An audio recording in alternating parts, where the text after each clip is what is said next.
Well, good morning. Everybody hear me okay? And thank you for the opportunity to present my offering of mentoring and being a mentor, what it's meant to me over my life. To begin, mentoring is really different than teaching. Similar to, but different. Mentoring drills down deeper into subjects far past what normal teaching will go to. And in teaching, we're taught how to do something, how to build something, how to repair a car, etc. In mentoring, we're taught why we do something and what it really means to us and everyone around us. So it does drill down deeper. God plans for the life journeys of mentors to cross ours. However, we have to have an open heart to receive the Spirit's offerings, just as we do when the Spirit moves us to help others in need. My story is not about me. It's about God's offering of mentors in my life. By the gifts of divine of Jesus, we are led through critical times by mentors, creating turning points in our life's path. And I'll begin with my father. My mother and father, like many, were really growing up during the Great Depression, and what that meant to many was education kind of took a back burner at that point because everybody found work where they could to provide for the family. And my mother and father on both sides of the family and all their cousins, nobody ever graduated from high school. And my father started a business after the end of World War II that took off rather rapidly, and as the economy was at that time. And it was a seasonal business that started in the spring with Easter, with selling potted plants that people took as gifts.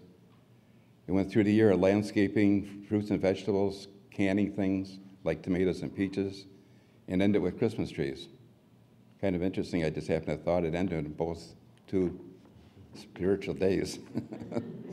But anyway, the business proved very fruitful financially, and he was mentoring me, not teaching me. He was teaching me not how to work in the business or mentoring me. He was mentoring me that how to manage every aspect of the business, including long streams of supply chain suppliers and how to get up as the business grew to be able to deal with the farthest upstream suppliers and what all that meant, and how to work locally with wholesaling to smaller operations that couldn't go up that far in the supply chain, and of course retailing.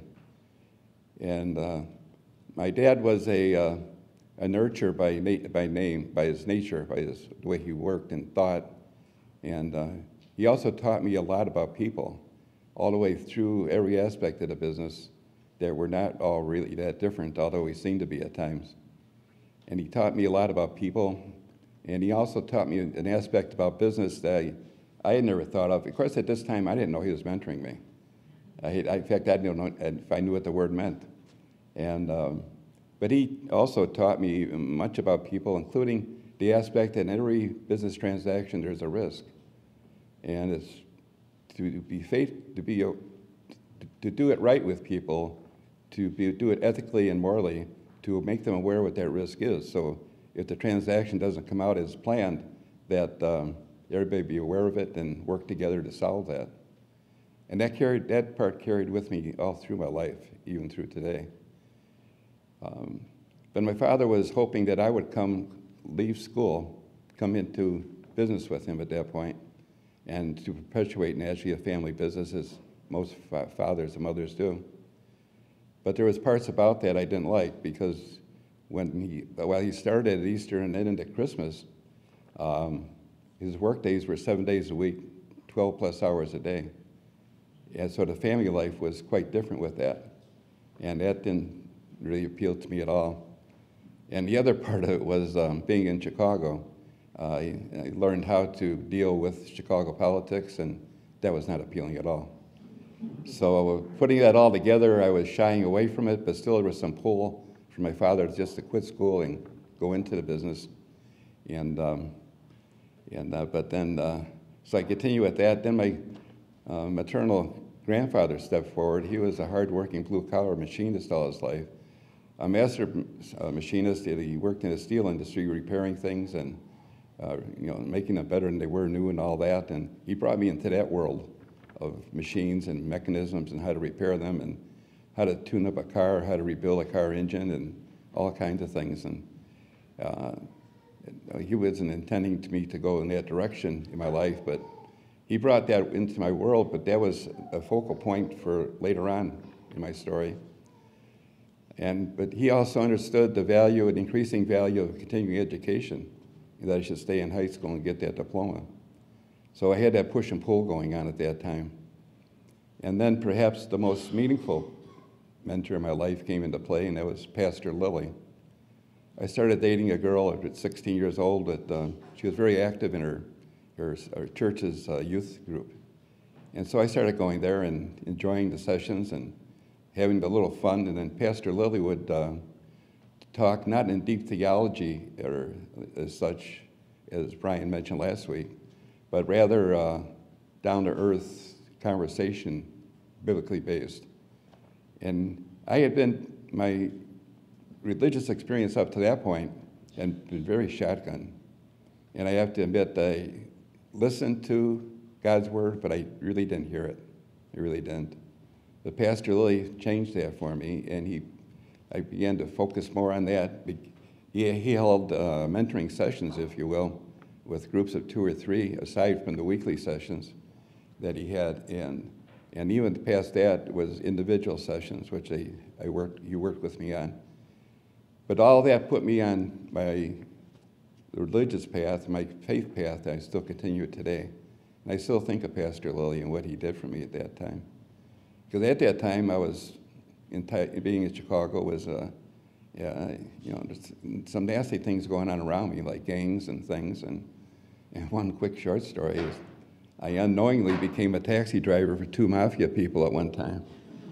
And these gentlemen would walk up to me and at this one place I'd be at, and they asked me to take them to either home or some other place.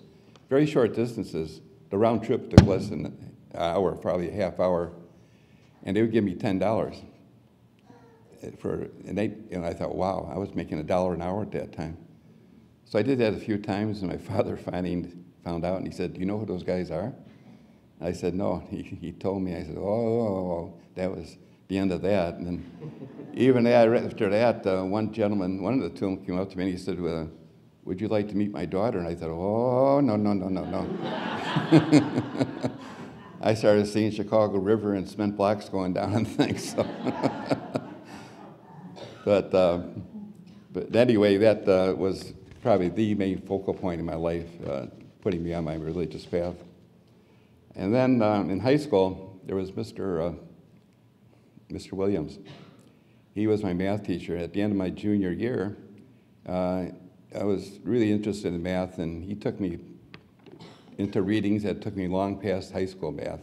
I don't know how far it went at that time, but then came the fall, and he was my teacher again in math. And so here I am still thinking, am I going to drop out of school? Am I going to go with my dad? My grandfather's work sounds interesting. And then I had my life's journey on the religious path going. So Mr. Williams, he said, "What college are you going to?" I said, "Am I in college? I don't think I'm finishing high school yet." And he's talking about college. And he said, "Well, I know you love math." And I said, "Yeah." And he said, "What else do you like?" And I said, "The physical sciences, like physics and chemistry." And he said, "Well, that sounds like an engineer to me." He said, "We got one of the best engineering schools right in Chicago, Illinois Institute of Technology." All this is brand new to me. And this all happened very quickly. And I'm thinking, college, engineering? Wow, that's a long way from doing landscaping. And so anyway, he said, "Well, check it out." So I got the materials, looked it over, and the curriculum looked great to me and very interesting. And the next week he said, "Well, go take the test." He says, "Now, see how it goes. You won't just invest a few hours." So I did, and to get ready for the test, excuse me, I had to back up a minute. The test was just before Christmas. Now we're in September. He said, "Well, the acceptance rate at the school is only less than 5%, he said, of the applicants." He said, "So we have to get you ready." So he really started tutoring me in math. It was after school and the other available hours during the day. And he took me, what I found out later was probably into the third, almost the fourth year of college math. Well, that carried the day. I wound up taking the test, and I just barely squeaked into the acceptance group. And math was what carried the day. It was 4 different parts combined the total for the score and all that. So here I am still thinking, wow, I'm going to be quitting school and going to landscaping, which is not bad. And here I'm thinking about college and all that. Then all of a sudden it dawned on me and I'm accepted, and I thought, who's going to pay for it? And I thought, well, I can go to my father. I'm sure he will pay it, but he wouldn't want to because of still wanting me to be with him. And all of a sudden my grandfather stepped forward and he said, I'll pay for it. And, you know, it was a whopping $325 a semester at that time. And but that was a lot of money at that time.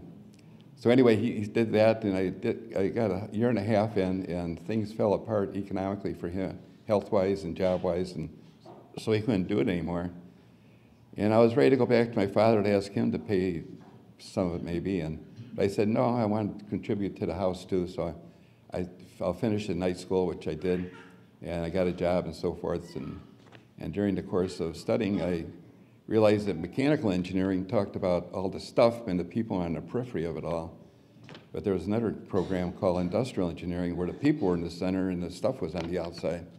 So I started taking some of those classes, and the end result was I got 2 degrees. So here I am, and now I have to back up a couple of years and explain how I met Mrs. B, which is probably the slightest probability of ever happening you ever think of. It happened on a blustery March night. I just got home from work, and it was a Friday night, and a good friend of mine called me. He said, Ron, get ready, get dressed, we're going out. I said, what? It's snowing out, it's cold. I said, what am I going to do? He says, you got a date with a school teacher from Minnesota. And I said, I got a what? And I'm about ready to settle on for the night, and he said, nope, I'm coming, get ready. So I got ready, he did, met Judy. We kind of shepherded her and her friend that came down for the weekend and through the city and made some kind of connection, obviously. But the improbable event of that happening, you know, it just still floors me. And so we started corresponding, and she invited me up, and I drove up, and after that there was a bus. It was a Greyhound bus. It turned out, well, we met in that March, and the following June we got married, and the intervening months, it was twice a month I'd take the Greyhound up here. And it was, I told her, it was over 25,000 miles as a trip around the world so I've been on Greyhound. And, but where I worked downtown, it was very quick to get to the bus station on a Friday night. I'd hop on the 6 o'clock bus, get here around midnight, 1 o'clock. She'd pick me up, and then we'd do the reverse on Sunday night. I'd catch the midnight bus, get to the bus station at 6 or 7, go in the bus station, shave, clean up, put on my shirt and tie, and go to work. And I'm thinking, wow, well, I really did all that, huh? But anyway, it was instrumental because the first 5 years we were married. We lived in Chicago, but we started talking about raising a family, and we both agreed that it would be much better to raise a family here than there for many reasons. So we moved here, and then I went through a few different companies to find something I was really interested in, and I wound up at a company called Hartzell Manufacturing, which I really settled into. And they happen to have not a full-time, but a part-time consultant, Armenian fellow, Arsham Ohanessian. And Armenia is a very Christian country, 90% Christian at that time. And so was Arsham. And that blended into the whole situation I'm coming to too, is Arsham was not as important totally as Pastor Lilly, but he was the bona fide mentor of mentors. Judy got to meet him many times too, and be with him, and we both agreed, how did one man learn so much in one lifetime? And he didn't know anything about the manufacturing plant. He didn't know anything about the equipment. What he knew was people. And he took what my mentors along the line taught me about people, and starting with my father, and he amplified that many times into a greater depth. And also, he mentored me to say you can be more than an engineer, you can, and he taught me how to do that in mentoring me. He introduced me to places I didn't want to go into, like one of the first ones was we're going to dinner, and he took me. We had started in this room where people gathered before dinner, right, for the cocktails and all that, and I look in there and I said, oh no, I'm not going in there. I see U.S. senators and everything in there that I recognized, and I said, this is not for me, Arsham. Let's get out of here. Let's go to McDonald's or something. And no, but he did that and realized that we're all the same. He really amplified that, and with that, I can learn to talk to everybody at any level, and it would be very comfortable with that. So, and then with Arsham's mentoring, I started to get nice promotions and went into middle management. Then the company sent me to St. Thomas for my MBA degree, and that worked out well. And immediately after graduating, St. Thomas asked me if I wanted to teach in the program. And I thought, oh, wow, here's another twist in the road. And so I talked to Arsham about that, and he very quietly looked very poignantly in my eyes and said, Ron, he says, you'll get a fulfillment out of that you'll never get in the business world. And he was right. So I took that on, and for 31 years I've done that now. That's through last fall. And it's been a very wonderful venture for me. But within that, in that time, I started mentoring others at work, in the workplace. And so Arsham's still mentoring me. I started mentoring others. And at St. Thomas, the students, I started mentoring students in the classes, sometimes just within the time frame of the class itself. There were many that actually went extended past that. We stayed in contact with each other and in work, and I was mentoring them that way. So while I got a lot of mentoring, I was able to give a lot of mentoring back in my life, and very satisfied with all that. And but there is an end time to that, so I just decided this weekend that I'm not going to teach anymore at St. Thomas. There has to be an end time, but so I had to let them know it tomorrow. But however, all that brought me to a very satisfied position in life. But you know, at the end, our position doesn't count. It's what we do with it, and what we do with God to share the gifts that He has given us to get us to that point. Because we all become the body of Christ, to walk with Him, to do the things that He wants done on earth. And everybody's a component of that, and all are needed to be there. And so because I was a senior manager, it didn't really matter to me. At the end, you know, at the total end, God's not doesn't care about the house we live in, or the car we drive, or the vacations we take, or the clothes we wear. It's what we've done to share the gifts that He's given us to get where we're at. And one quick last thought is a mentor that highly impacted my life that I never met, and that was Albert Einstein. Albert Einstein was a devout Christian. If we set Jesus aside, arguably the most sophisticated mind that ever walked this earth, and the many things that he accomplished. But reportedly at his last presentation, at the end of it, he went in his pocket, pulled out a billiard ball, which we know is very hard. He held it in the air and he said, this is all knowledge. This is what God knows. And then he ran his other thumbnail across it. And he said, what I just picked up is what I know. And I said, wow, if that man could admit that. I said, and then I thought about it more and I said, that is true. We know hardly anything. We think we do, but we know very little really. And aside from that, parallel to that, in his mind, there was no separation between science and religion. They were not apart at all. He sees them as one. And he's right in that science starts with observation, inquisitiveness, and leads us to certain things. But science doesn't make anything.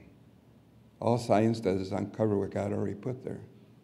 Sometimes we combine it in different forms to make different things, but it's all placed there. And when he held up that ball, there's so much out there yet for us to find out what's out there.